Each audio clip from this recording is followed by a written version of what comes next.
श्री सातपुडा तापी परिसर संमिश्र अपंग शिक्षण समिती उज्ज्वल रूरल डेव्हलपमेंट सोसायटीचे रौप्य महोत्सव वर्षानिमित्त पालकमंत्री जयकुमार रावल यांच्या हस्ते कला महोत्सवाचे उद्घाटन आज दिनांक 2 फेब्रुवारी 2025 रोजी दुपारी 2 वाजता शिंदखेडा येथील श्री सातपुडा तापी परिसर संमिश्र अपंग शिक्षण समिती उज्ज्वल रूरल डेव्हलपमेंट सोसायटीच्या रौप्य महोत्सव कार्यक्रम प्रसंगी या ठिकाणी पालकमंत्री जयकुमार रावल यांच्या उपस्थितीत सदर हा रौप्य महोत्सव कार्यक्रम पार पडला। तर यावेळेस कला महोत्सव पारितोषिक वितरण सोहळा पार पडला। यावेळी सुरुवातीला महापुरुषांच्या प्रतिमे पूजन करून दीप प्रज्वलन करून कार्यक्रमाची सुरुवात झाली। तदनंतर मान्यवरांचा सत्कार या ठिकाणी कार्यक्रम पार पडला। तर या कार्यक्रमाप्रसंगी या ठिकाणी नामदार तथा पालकमंत्री जयकुमार रावल, संस्थेचे संस्थापक अध्यक्ष नानासाहेब डॉक्टर आर पाटील, भाजपा प्रवक्ते संजय बाबा शर्मा, कृषी उत्पन्न बाजार समिती दोंड्याचे चेअरमन भाऊसाहेब नारायण पाटील, तहसीलदार शिंदखेडा अनिल गवांदे, शिंदखेडा पोलीस निरीक्षक डॉक्टर बाळासाहेब थोरात, गट शिक्षण अधिकारी पंचायत समिती शिंदखेडा डॉक्टर सी.के. पाटील आदी मान्यवरांच्या शुभ हस्ते या ठिकाणी बक्षीस वितरण करण्यात आले। तर कार्यक्रमाचे प्रमुख अतिथी म्हणून माजी कृषी सभापती अरविंद जाधव सर, माजी सदस्य पंकज कदम, गटनेते नगरपंचायत शिंदखेडा रावसाहेब आलेल वानखेडे, सभापती रणजित सिंग गिरासे, धनंजय मंगळे, मनोहर भोजवानी, वीरेंद्र सिंग गिरासे, संग्राम आबा पाटील, सुरेश देसले, जयसिंग गिरासे, राजेंद्र बागुल, रवींद्र देसले, जितेंद्रजी जैन, दीपक बागल, प्रकाश देसले, बिला Patil, Ulhas Deshmukh, Yuvraj Madi, doctor K R. Joshi, Manohar Pawar, Sunil Chaudhari, Raosaheb Sendani, Ganesh Patil, advocate Vinod Patil, Ashok Pawar, Bapu Chaudhari, Swapnil Desale, C S. Kharde, Chudaman Borse, Pralhad Badane, Abaji Patil, Anand Singh Girase, Satish Behere, Jitendra Sonawane, Ramesh Sonawane, Dinesh Patil, Mansaram Malche, Anil Pimpalsikar, Dnyaneshwar Patil, Rajendra Patil, Pravin Patil, Girish Birade, Pramod Pawar, Vicky Chandani, Sandeep Parakh तसेच शिंदखेडा येथील मराठी पत्रकार संघाचे अध्यक्ष, उपाध्यक्ष, सचिव तसेच समस्त शिंदखेड्यातील पत्रकार बांधव या ठिकाणी उपस्थित होते। तर कार्यक्रमाचे आयोजन या ठिकाणी श्री सातपुडा तापी परिसर संमिश्र अपंग शिक्षण समिती व उज्ज्वल रूरल डेव्हलपमेंट सोसायटीचे सचिव इंजिनियर उज्ज्वल उमेश पाटील, संचालक अनिल अशोक पाटील यांच्यासह मुख्याध्यापक एस.आर. पाटील, प्राचार्य एम.डी. पाटील, प्रभारी मुख्याध्यापक डी.एस. पाटील, प्रभारी मुख्याध्यापक के.एस. पाटील व सर्व शिक्षक शिक्षकेतर कर्मचारी, उज्ज्वल शैक्षणिक संकुल शिंदखेडा यांचे सर्व कर्मचारी यांनी या कार्यक्रमासाठी अथक परिश्रम घेतला। तर यावेळेस या कार्यक्रमाप्रसंगी उज्ज्वल शैक्षणिक संकुल परिसरात जाधवनगर येथील या संकुल आवारात कला महोत्सव कार्यक्रम पारितोषिक वितरण कार्यक्रम पार पडला। तर यावेळेस या ठिकाणी लहान लहान चिमुकल्यांनी आपली कला, नृत्य, नाटिका सादर केल्या। तर त्याला दाद देत पालकवर्ग देखील मोठ्या संख्येने उपस्थित होता। तर यावेळेस वर्षभरात विविध स्पर्धांमध्ये सहभागी झालेल्या विद्यार्थ्यांना पारितोषिक देऊन गौरवण्यात आले। पालकमंत्री जयकुमार रावल यांच्या हस्ते या ठिकाणी मेडल, प्रमाणपत्र देऊन विद्यार्थ्यांचा गुणगौरव सोहळा देखील पार पडला। तर यावेळेस मोठ्या संख्येने विद्यार्थ्यांनी विविध स्पर्धा, नाटिका, नृत्य, कला सादर केल्या। तर दरवर्षी सालाबादाप्रमाणे या ठिकाणी विद्यार्थ्यांना त्यांच्या कलागुणांना वाव मिळावा या उदात्त हेतूने सदर या वार्षिक कला महोत्सवाचे आयोजन, पारितोषिक वितरण कार्यक्रम पार पडत असतो।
आदरणीय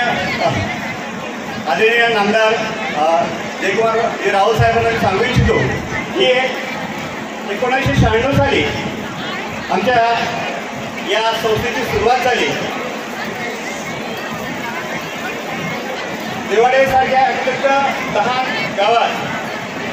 गावात एका सर्वसामान्य शेतकरी कुटुंबात जन्मलेले आमचे नानासाहेब डॉक्टर आर पाटील यांनी समाजसेवेचं व आपला परिसरातील दुर्लक्षित दुष्काळी असताना आपण काहीतरी या देणं लागतो, परिसराचे काही उत्तम कार्य करावे, समाजसेवा करावी, आपल्या हातून चांगलं काही करून समाजासाठी करावं या उत्तराईने समाजसेवा हीच ईश्वरसेवा हे ब्रीजवाक्य डोळ्यासमोर ठेवून 1996 साली उज्ज्वल रुरल डेव्हलपमेंट सोसायटी या संस्थेची स्थापना केली व हे रोपटे रुजवण्यात आले आणि हळूहळू या रोपटे भरू लागले, त्यांचा विस्तार होऊ लागला।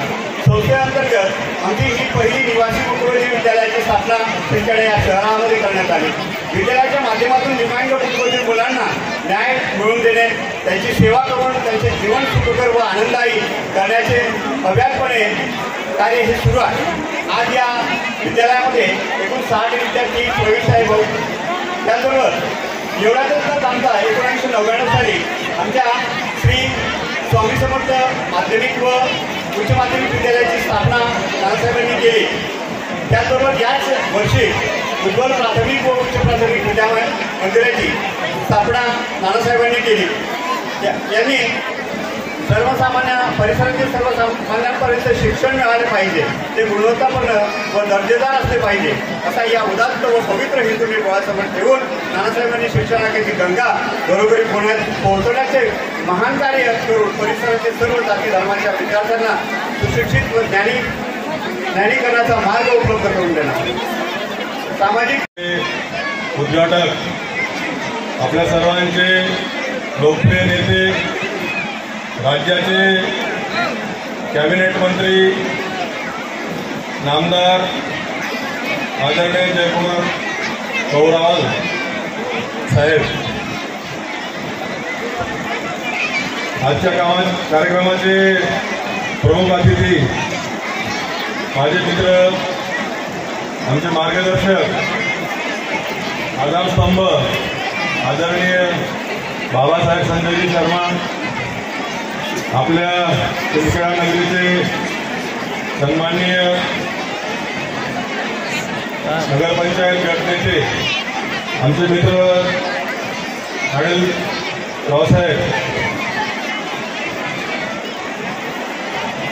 आमचे ज्येष्ठ बंधू जिल्हा परिषदेचे माजी सभापती प्राध्यापक अरविंद जाधव सर, या ठिकाणी यांच्यावर उपस्थित जिल्हा परिषदेचे माजी सदस्य आदरणीय वीरेंद्र आबा पाटील, आदरणीय धनंजय नाना मंगळे, संग्राम आबा पाटील, भाऊसाहेब देसले, पंचक्रोशीतील आणि सिंदखेडा शहरातील प्रमुख अतिथी, सर्व मान्यवर, सर्वांना नमस्कार।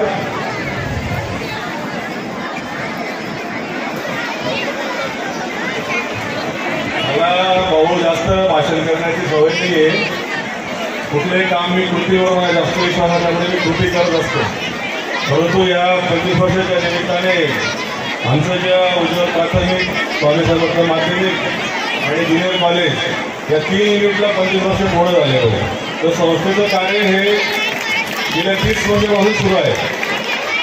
तर आज या ठिकाणी मला सांगताना एक वैशिष्ट्य या कार्यक्रमाच्या निमित्ताने 2 गोष्टी आहेत की दिनांक 5 जानेवारी 2010ला भाऊ सिंदखेडा विधानसभा मतदारसंघाचे आपले पहिल्यांदा 9-10 पासून आमदार झाले आणि त्या आमदारच्या कारकिर्दीमध्ये पहिलाच कार्यक्रम सिंदखेडा शहरात भाऊंनी त्या जिल्हास्तरीय विज्ञान प्रदर्शन आपण या ठिकाणी आयोजन केलेलं होतं। तो कार्यक्रम जिल्हा परिषदेचा होता, त्याचे आयोजक आम्ही होतो। त्या कार्यक्रमाचे अध्यक्षस्थान भाऊंनी आमदार या नात्याने भूषवलेलं होतं।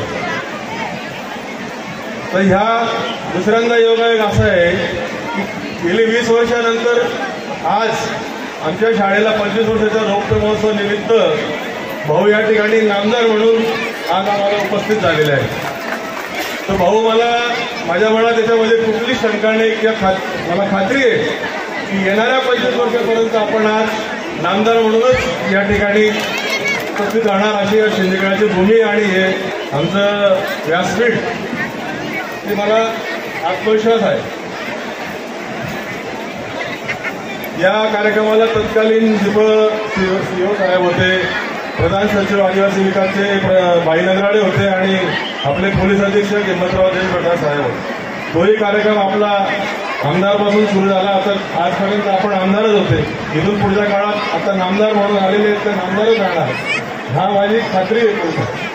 आणि इथे बसलेले किंवा उपस्थित असलेल्या सगळ्यांनाच खात्री असेल मला असं पण कोणाला शंका वाटत नाही या बाबतीत. हो, या संस्थेचं आणि शाळेचं कार्य करत असताना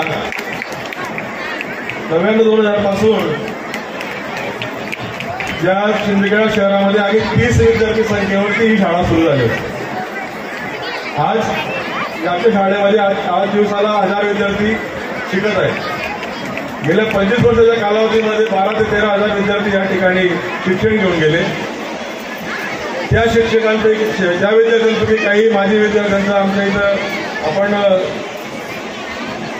त्यांचे अनुभव मागे स्क्रीनवर आपण दाखवलेले होते. या ठिकाणी भाऊ आमच्याकडे त्या 12-13 हजार विद्यार्थ्यांमध्ये नक्कीच 25-30 विद्यार्थी हे वैद्यकीय क्षेत्रामध्ये MBBS, MD, medical engineering, pharmacy या तंत्र शिक्षणामध्ये प्रावीण्य मिळून त्यांच्या एवढ्या विभागात नोकरी, काही विद्यार्थी आधुनिक शेती करतायत, काही आधुनिक व्यवसाय करतायत. याचा आम्हाला सांगताना फार अभिमान वाटतो. त्याचा पुरावा म्हणून या स्क्रीनवर सगळ्यांच्या कॉमेंट्स अवेलेबल आहे आणि हा कार्यक्रम आता युट्यूबवर सतत पाहायला मिळत राहणार आहे. या प्रसंगी 25 वर्षाचा कार्यभार चालत असताना या ठिकाणी आम्हाला शहरातील पंचक्रोशीतील अतिशय सामान्य विद्यार्थ्यांना आपण कुठल्याही प्रकारचं शुल्क न घेता दर्जेदार शिक्षण देण्याचा प्रयत्न आपण करत असतो. भाऊ ग्रामीण भागातले विद्यार्थी असतात, आम्ही त्यांना गणवेशपासून म्हणजे शिक्षण मोफत तर आहेच आहे, परंतु इतरही शैक्षणिक साहित्य असेल, क्रीडाचे विषय असतील, आत्ताच आम्ही मागच्या पंचवार्षिकमध्ये दरवर्षी 1-2 लाख रुपयाचं स्वतः क्रीडा साहित्य खरेदी करत असतं. दुसरा एक विषय भाऊ आपल्याला सांगायचं की आता नवीन शैक्षणिक धोरण केंद्र शासनाच्या योजनेचा लाभ म्हणून आपली शाळा शिंदखेडा तालुक्यामध्ये गेल्या 2 वर्षापूर्वी आपल्याला केंद्र शासनाच्या नीती आयोगाच्या माध्यमातून अटल टिंकरिंग लॅब मंजूर झालेले आहे. तेही लॅबचं लोकार्पण आपल्या हस्ते थोडं त्याचं काम प्रगतीपथावर आहे ते आम्ही करणार आहोत. या लॅबचा उपयोग हा फक्त आमच्या शाळेसाठी नव्हे तर शिंदखेडा शहरातील त्या तालुक्यातील जेवढ्या शाळा असतील त्या शाळांना आमच्या मार्फत आव्हान आहे की त्या ठिकाणी जर एखाद्या विद्यार्थ्यांना संशोधनात्मक काही गोष्टी करायच्या असतील तर त्याच्या संशोधनाचा भाव आपल्या शाळेमध्ये त्या विद्यार्थ्यांना आणून त्यांना पूर्ण त्या प्रकारची संधी दिली जाणार आहे. हे सगळं काम करत असताना भाऊ शहरातील आणि पंचक्रोशीतील सर्व पालक आमचे मित्र हितचिंतक या ठिकाणी ज्यांचा आम्ही सन्मान केला यांचं वेळोवेळी आम्हाला बोलायचं मार्गदर्शन आणि त्यांचा सहभाग आणि त्यांचं योगदान आम्हाला मिळत राहतं. आम्ही सर्व उपस्थित पत्रकार बांधव असतील, प्रमुख अतिथी असतील, छोटेखाणी आम्ही एक सन्मान चिन्ह देऊन त्यांचं केलेलं आहे ते आपण स्वीकारलेलं याचा आम्हाला उपकृत करावे अशी मी विनंती करतो. दुसरं महत्वाचा विषय म्हणजे बाबा आमच्या संस्थेमध्ये गेल्या 20-25 वर्षापासून आदरणीय आपल्या राज्याचे प्रदेश प्रवक्ते भारतीय जनता पार्टीचे संजयजी बाबा शर्मा आमच्या संस्थेकडे ते 25 वर्षापासून वेळोवेळी अनेक प्रकारच्या अडचणी येत असतात, अनेक प्रकारच्या काही विशेष गोष्टी असतात, तर त्यांनी आम्हाला कधीही भरीव असा पाठिंबा केलेला आहे. ज्या गोष्टी नाही पाहिजे त्या गोष्टींचं हे केलेलं आहे. दुसरं असं बाबांसारखंच आमच्या पाठीशी आपल्या शहराचे प्रथम नागरिक अनिल वानखेडे रावसाहेब या ज्या आपण भूमीवर बसलेलो आहे भाऊ त्या काळात आम्हाला ही जागा उपलब्ध करून देणे म्हणजे रावसाहेबांनी उपलब्ध करून दिलेली आणि रावसाहेबांनी ज्या पैशाने घेतली होती त्याच पैशात मला दिलेली. म्हणजे 3 वर्षानंतर जरी त्या जागेची किंमत वाढली असेल तर रावसाहेबांना मी बोललो की 15 लाख रुपयाला मी घेतली होती म्हणून. रावसाहेब म्हणे 22 द्यायला पाहिजे म्हणतात मी 15 दिली. आम्हाला शाळा बांधायची, आम्हाला काही प्लॉट नाही करायचं आहे आणि ते पण उधार दिली होती 2 वर्ष म्हणून आम्ही एवढं इथं करू शकलो. त्यामुळे रावसाहेबांचा सुद्धा त्या निमित्ताने मी विशेष आभार व्यक्त करतो. आणि रावसाहेब अशा अनेक गोष्टींमध्ये त्यांचं कळत नकळत आम्हाला सहकार्य मिळत असतं आणि आमचाही सगळ्या या गोष्टीमध्ये वेळोवेळा महाविद्यालयाचं सहकार्य लाभलेलंच आहे मला आणि यापुढे मिळत आहे अशी अपेक्षा करतो. आणि या सगळ्या कामामध्ये आमच्या कामाची कदर वेळोवेळी समाजापुढे आणण्याचं काम आपल्या शिंदखेडा शहरातले पत्रकार बांधव मित्र यांचंही असतं. आमचे आदरणीय दीक्षित सर असतील, अजून इतर पत्रकार बांधव असतील, यांचंही मार्गदर्शन आणि आम्हाला प्रेरणा देत असतात. सगळ्यांचं मी बोलायचं बऱ्याच गोष्टी आता हळूहळू आहे, परंतु महोदय आणि नंतर थोडी काही असल्यामुळे मी शॉर्ट करतो, काही चूक माफ करा. धन्यवाद. तुम्हाला म्हणाले की आज जयकुमार भाऊंची माझी भेट होणार आहे. मला आनंद वाटला. शांत बसा तुम्ही. तर यापूर्वी मी इतक्या मोकळेपणाने कधीच भाऊंना भेटलो नाही आणि तुम्ही यासाठी माझ्या सोबत आहात की माझे सगळ्यात प्रामाणिक मित्र आणि माझे हितचिंतक म्हणून तुम्ही सोबत राहा. पण मी काही गोष्टींचं पथ्य पाळतो, शिष्टाचार पाळतो. त्यांचं दोघांचं बोलणं जोपर्यंत होतं मी त्या ठिकाणी 1 तास गेलो नाही. आणि ते बाहेर येताना म्हणाले की बाहेर संजू बाबा बसले. भाऊ म्हणाले अरे बाहेर का बसवलं त्यांना, आज बोलवा. मग त्या दिवशी आमचं जे बोलणं झालंय ते स्टेजवर मी सांगणार नाही, कारण ते भाऊ कृतीतून पूर्ण करणार आहे. पण मुद्दा त्याच्यातला हा आहे की त्या दिवशी मोकळेपणाने डॉक्टर R.R. पाटील सर म्हणाले की संस्था चालक आणि शिक्षण संस्था चालवत असताना जर राजकारणात प्रवेश करण्याची जर माझ्या मनाची तयारी असेल तर मरेपर्यंत अखेरच्या श्वासापर्यंत माझा नेता यापुढे फक्त जयकुमार भाऊ राहील. कार्यक्रम काय आम्ही सकाळीच पाहिला, परंतु 7-8 दिवसापूर्वी डॉक्टर R.R. पाटीलांनी सांगितलं मग माझ्याकडे कार्यक्रम आपल्याला यायचा आहे. मग कार्यक्रम कुठला आहे तो मला माहीत नाही, पण डॉक्टरांनी बोलवलेलं आहे आणि म्हणून आपल्याला जायचं अशा प्रकारचा संकल्प आम्ही केलेला होता. आणि आजच्या कार्यक्रमासाठी आम्ही आलो. आज खरं तर काम करत असताना शिक्षण, सिंचन आणि उद्योग हा त्रिसूत्री नारा मी माझ्या आयुष्यामध्ये दिलेला आहे आणि त्याच्यामधला शिक्षणाचा स्तंभ मजबूत करण्याचं काम माझ्या मतदारसंघामध्ये अनेक संस्था करतात. त्यामधली ही आपली सातपुडा तापी परिषद ही संस्था आहे. खरं तर एक प्रेरणादायी जीवन गाथा ही आपल्या समोर सगळ्यांसमोर आहे. आज कार्यक्रमाला उशीर झालाय. या माता भगिनी आपल्या मुलांचं, चिमुकल्या मुलांचा कार्यक्रम कसा होणार आहे ते पाहण्यासाठी आल्यात आणि म्हणून अधिकचं लांबलेलं भाषण मी बोलणार नाही. परंतु जीवनामध्ये हे कार्यक्रम होत असताना जीवन यशस्वी जगणं हे सुद्धा मोठी बाब आहे आणि यशस्वी लोकांच्या जीवनाकडे पाहून, त्यांच्याकडे शिकून, त्यांच्या जीवनाची कहाणी समजून ही आपल्या जीवनामध्ये आपल्याला घडवता येते. असं एक संघर्षशील जीवन ज्यांचं आहे असे डॉक्टर R.R. पाटील यांचं अभिनंदन करण्याचा आजचा हा कार्यक्रम आहे. आणि त्यांनी लावलेलं रोपटं आज वटवृक्ष झालंय आणि अनेकांना सावली देण्याचं काम, अनेकांना फळ देण्याचं काम. एक नेवाड्यासारख्या छोट्याशा गावामध्ये जन्माला आलेला एक सामान्य शेतकरीचा मुलगा शिक्षणासाठी शिंदखेडा धुळ्याला न जाता थेट रावरीच्या कृषी विद्यापीठपर्यंत पोहोचतो. तिथे मी पशुसंवर्धनमध्ये डिप्लोमा करेल. आता मला त्या काळामध्ये माहीत नाही, पण नक्कीच त्यांचे वडील काय त्यांना शाळेपर्यंत किंवा रावरीपर्यंत गेले नसतील. स्वतःच भाडं थोडं जमा करून STला तनगत तिथे पोहोचले असतील. त्या रावरीमध्ये कोणती गल्ली आहे, कोणती शाळा आहे, कुठं आहे, तिथे पोहोचून ॲडमिशन घेणं काय, डिप्लोमा पूर्ण करणं काय आणि त्याच्यानंतर त्या सगळ्यांना आवडणारी सरकारी नोकरी घेणं काय. परंतु काम करत असताना पोटामध्ये असलेली आग की मला अजून काय करायचंय, मला अजून पुढे जायचंय, मी स्वतःचं काय निर्माण करेन असं मनामध्ये जिद्द होती आणि त्यांनी त्या नोकरी सोडली आणि त्यांचं छोटंसं वटवृक्ष छोटंसं रोपटं लावलं आणि पाहता पाहता 30 विद्यार्थ्यांनी चालू झालेली शाळा आज 1500 विद्यार्थ्यांची ही शाळा निर्माण झाली आणि जवळजवळ 100च्या वर लोक ते त्यांच्याकडे नोकरीला आहे हे देखील एक मोठी बाब. आज